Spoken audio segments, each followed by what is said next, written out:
Welcome to R five TV news. Jangareddygudem మండలంలో తుఫాన్ ప్రభావంతో నష్టం వాటిల్లిన వరి పంట పొలాలను పరిశీలించేందుకు ఎమ్మెల్యే రోషన్ కుమార్ శుక్రవారం పేరంపేట గ్రామాన్ని సందర్శించారు. ఎమ్మెల్యేతో పాటు వ్యవసాయ శాఖ అధికారులు, స్థానిక రైతులు కూడా ఈ పర్యటనలో పాల్గొన్నారు. మొంతా తుఫాన్ ప్రభావంతో వరి పంటలు నేలకొరిగిన పరిస్థితిని ప్రత్యక్షంగా పరిశీలించిన ఎమ్మెల్యే రోషన్ కుమార్ రైతులతో మాట్లాడి వరి నష్టాన్ని అర్థం చేసుకున్నారు. పంట నష్టాలను వాటి తీవ్రతను బట్టి అంచనా వేయాలని, నష్టపరిహార ప్రక్రియను వేగవంతం చేయాలని సంబంధిత అధికారులను ఎమ్మెల్యే ఆదేశించారు.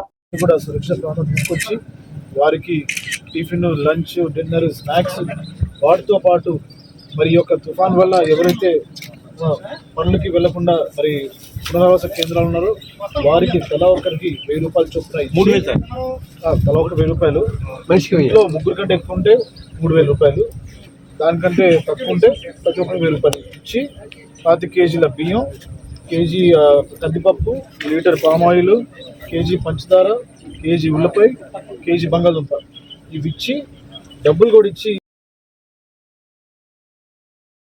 యొక్క ప్రభుత్వం. అలాగే రైతుల విషయంలో కూడా ఏవైతే మరి నష్టం జరిగిందో అంచనా వేస్తున్నారు. 1-2 రోజుల్లో అంచనా పూర్తవుతుంది. దాదాపు పంట నష్టం జరిగింది తెలిసింది. ఈ విషయంలో రిపోర్ట్ కూడా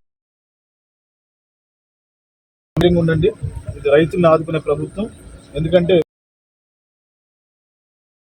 కాబట్టి సో అన్నిటికీ కూడా ముందంజలో ఉంది.